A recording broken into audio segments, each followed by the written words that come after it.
risco de morte de Bolsonaro é iminente.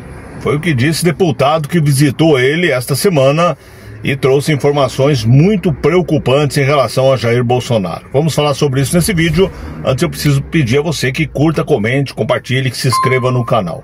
Olha só, a gente vai ouvir aqui o deputado Sanderson. Ele fez uma visita ao Bolsonaro e saiu de lá assustado. Segundo ele, o presidente está muito mal. E o risco aí em relação à vida dele é um risco grande. Vamos ouvir o que fala o Sanderson, depois a gente comenta. Acompanhe comigo.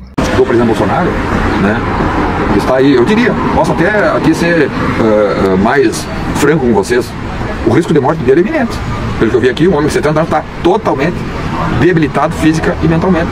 Eu não sabia que ele estava nessa situação de debilitação. Eu tive ele 2 horas, ele vomitou 2 vezes com soluço. Essa questão do câncer de pele, eu notei que abalou bastante ele, está preocupado, porque novos exames serão realizados, biópsia e tal, e ele está preocupado de já estar no estágio avançado. Então eu saio daqui agora bastante preocupado, né? O presidente Bolsonaro está numa situação física, anímica e emocional bastante difícil. Ele, agora, a partir dessa visita, eu saio daqui bastante preocupado, porque a situação, de fato, está um alerta aqui para a população brasileira e para todos. A situação do presidente Bolsonaro em termos de saúde e de estado anímico é bastante difícil, muito complicado. Eu saio daqui, dá para dizer, até assustado com o que viu, né? Esperava, ele é um homem muito vigoroso, sempre foi, com muita energia, um homem forte, mas claro, com mais de 70 anos, com todos os ataques que vem sofrendo, desde o primeiro dia de governo. Então são 4 anos de governo, mais 3 agora, que já não é mais presidente, são 7 anos de ataques diários. Aí você ouviu o Sanderson. Olha, realmente a situação do Bolsonaro é muito complicada. Como ele dizia aí, são 7 anos de perseguição. E sinceramente, na política brasileira, não sei se alguém já foi perseguido dessa forma. Porque ele é perseguido hoje pelos adversários políticos, ele é perseguido pela imprensa. É complicada a situação dele. Usam tudo contra ele, né? Olha esse golpe, coisa mais sem sentido. Eu, como advogado, fico imaginando aqui lá na frente, daqui a alguns anos, pessoal na faculdade estudando e se perguntando, mas espera aí, se ele estava nos Estados Unidos, como é que ele deu um golpe? Se não tinha uma arma, como é que teve golpe? Se um golpe é depor o presidente e o presidente estava lá no interior de São Paulo, num domingo, como é que se deu um golpe? Quer dizer, é uma besteira sem tamanho, mas o Bolsonaro foi vítima. Olha agora em relação ao Covid. O que nós temos certeza é que o consórcio do Nordeste meteu a mão, foi comprar aparelhos respiratórios numa loja que vendia produtos da ervinha do capeta. E aí hoje vai voltar a investigar o Bolsonaro. E na verdade isso aí é só para manter aquele discurso do Bolsonaro que não comprou vacina, que é uma besteira, né? O Brasil comprou a vacina sim, o Bolsonaro só não tomou a vacina. E eles aproveitaram para colocar no imaginário desse povo totalmente ignorante, né, que segue a esquerda, que o Bolsonaro era contra a vacina. Ele era contra a vacina para ele, a opinião dele é um direito dele, mas o Bolsonaro é uma coisa, o presidente é outra. O presidente comprou sim. Eles precisam manter essa narrativa que é a melhor que eles têm. A do golpe só convence os alienados. E agora o Bolsonaro ainda, com essa história do câncer, vai fazer mais biópsias, quer dizer, existe aí um risco de que tenha mais células cancerígenas.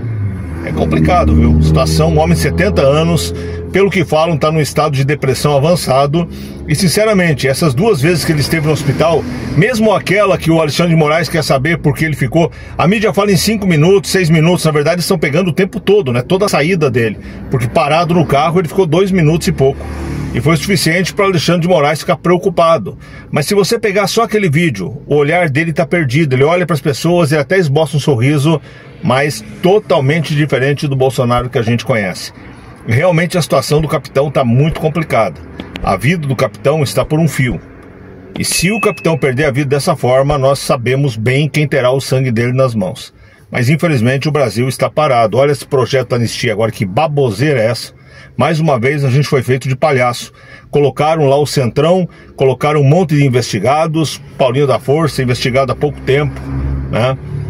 No próprio STF, Michel Temer, gente, pelo amor de Deus, como é que as pessoas esquecem que o Michel Temer foi quem colocou o Moraes lá?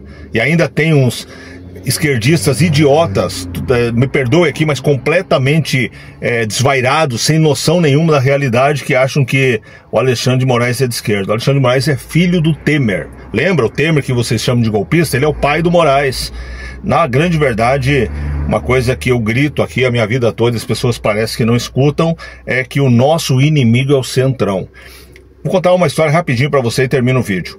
Eu sou corintiano e eu ouvi uma entrevista uma vez que me chamou a atenção. O presidente do Corinthians, numa época em que o São Paulo estava nas alturas, ali o Palmeiras estava por baixo.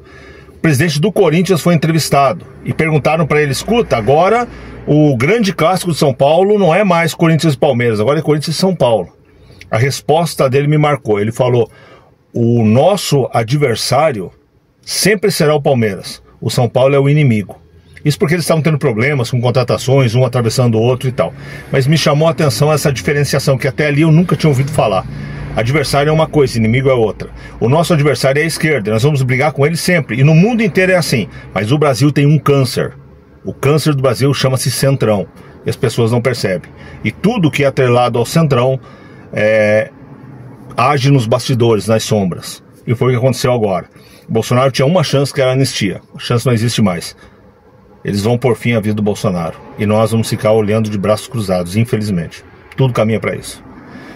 Mas o que você pensa disso? Diz para mim aí nos comentários. Grande abraço, beijo no seu coração. Deus abençoe muito você, sua casa, sua família.